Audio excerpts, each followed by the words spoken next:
Hello fellow gamers, it's Nals, what's up? Today we are going over why the level 90 boost at $60 and the deluxe edition 75, depending on taxes, is a really good deal.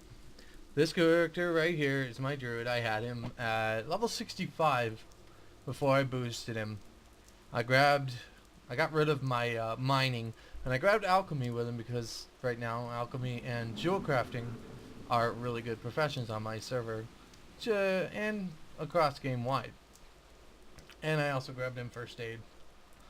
But as you can see right now, he's a little bit transmogged out, because oh my god, the boosted characters stick out like a sore thumb. Worse than as if someone were to level a fresh 90. So let's check him out. After I finally got my character boosted and did all the things I want, I chose balance. You could choose a spec, which awesome. You get everything unlocked except for glyphs. You have to buy those.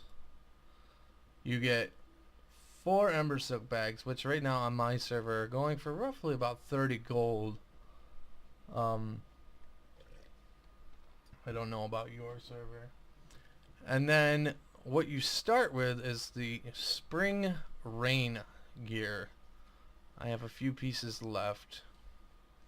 But mostly, if you have a new character and you have an existing character, you pretty much can go grind out to what you need on the Timeless Isle and just bring it to 486. But what you get though is 483 gear across the board. You start out item level 483, just enough to hop in and do the wonderful Last Stand of the Zandalari. And you also get 150 gold, which I have since done. You're barely powerful, but you're powerful enough to go and solo all content. I went and did Molten Core, and it only took me about 15 minutes, and I ended up with about 120 gold in just purples. I didn't bother with the rest. So, and like I said, I had the jewel crafting, alchemy. The only big downfall about a boosted craft is you have to buy every recipe. But on my server right this minute, to level alchemy and jewel crafting with materials and, finding things, because not everything is on the auction house, you'd be spending about 5 to 6 hours minimally. Plus, if you did both of them at the same time, you'd do about 24 to 25,000 gold. Not to mention first aid.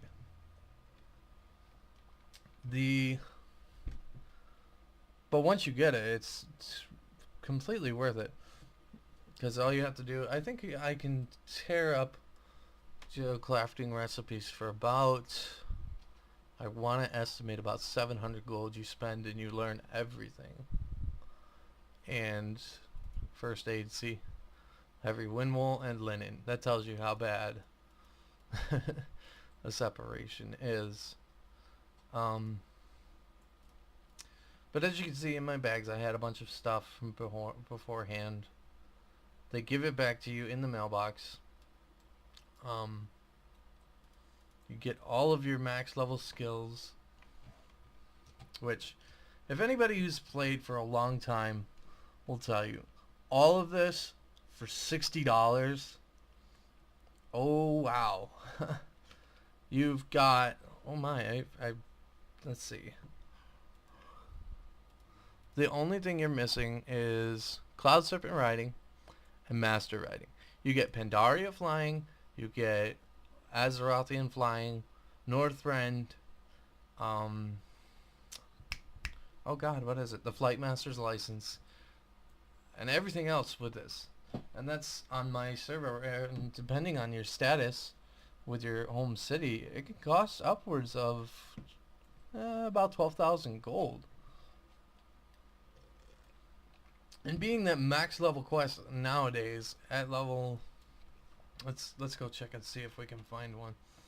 A daily quest. There's one.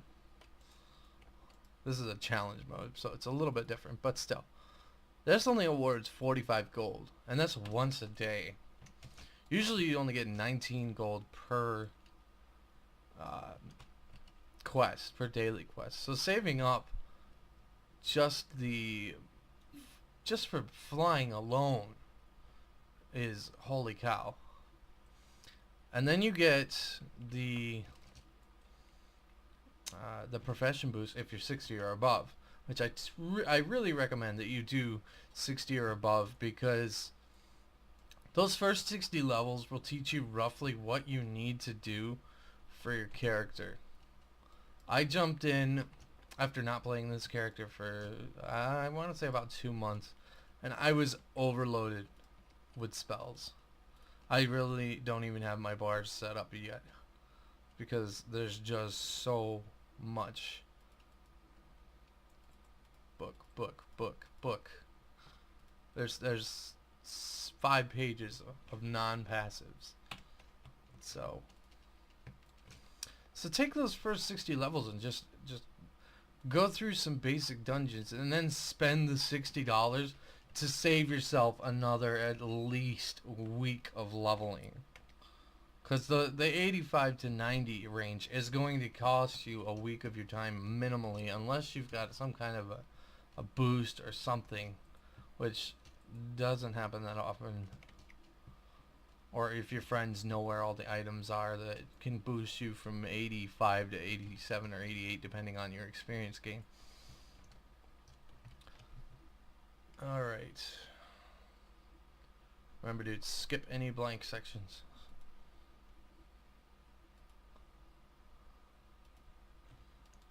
Oh, you also start on the Timeless Isle once you log in,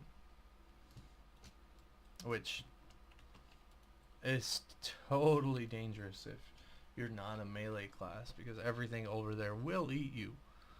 There is no question. Until you start getting some timeless gear or raid finder, which I am currently planning on doing. But Pandaria flying costs 2,500 gold, so right off the bat you have it. Not to mention you have, if you're a druid, you have your max level druid form. I remember back in the day that cost quite a bit of gold, and everything totaled up with the flying, the professions, the amount of time saved from leveling up is way more worth than $60. I honestly would have pegged, $60 at, okay, you're level 90, here's some gear to survive, keep your bags, you don't get anything else, you don't get flying or any of that, and that's about it. We were going to put you in the new content and that's it. But they gave you all of this stuff, just that much bag space right after coming in, especially if you're coming from vanilla. This much bag space back in the day, holy crap. I remember back in the day, if you were to see that much bag space, you probably had some kind of hack going on, or one of the bigger bags had multiples of them. Actually, I don't ever remember seeing that many bags. That's how bad that is. And you get to explore every zone. Scenarios with the 483 item level are automatically unlocked. Heroic scenarios are automatically unlocked. If you have a healer friend, or even just a friend to bring along, the two of you boosted on the Timeless Isle will have no problem at all skipping through and getting the quest done, and eventually ending up with a Burden of Eternity to pump something to 535.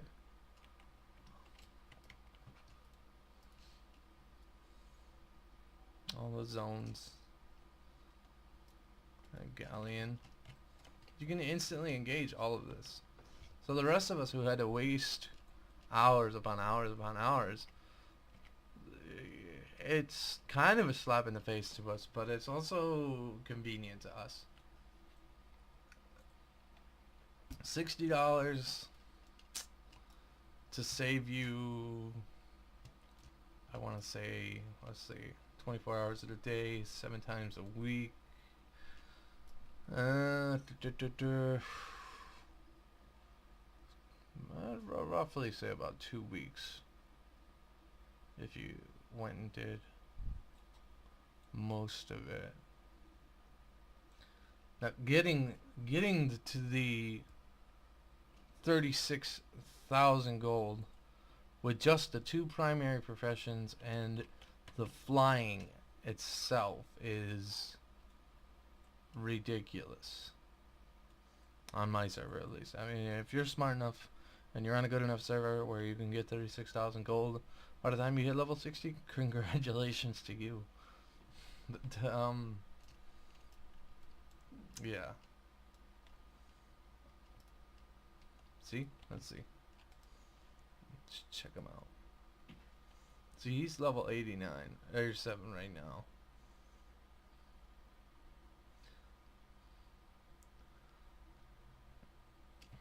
Yeah.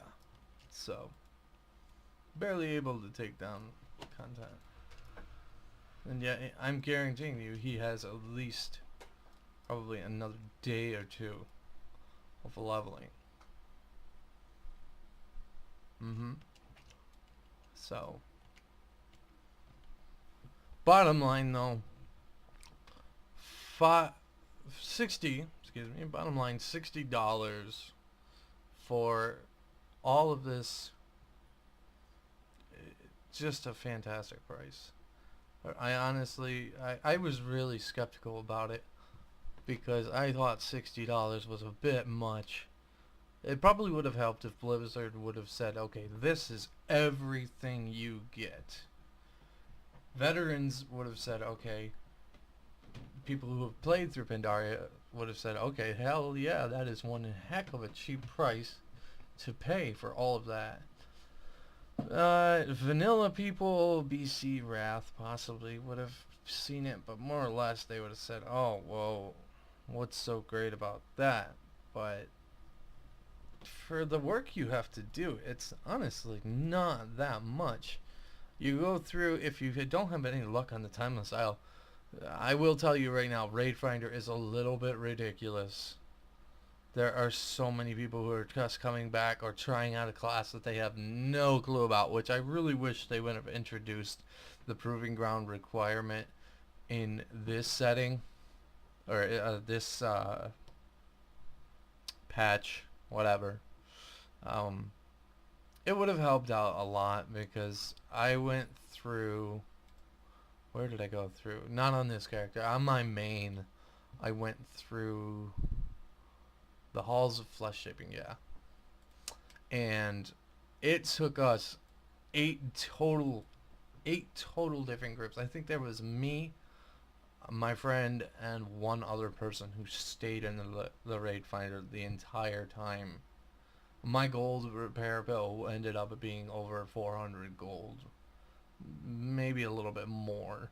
So if you don't want to do the Raid Finder, which I really do not suggest, I suggest going to the Timeless Isle and just run around. There's chests beyond belief. And look up videos on the Timeless Isle to see what you can obtain.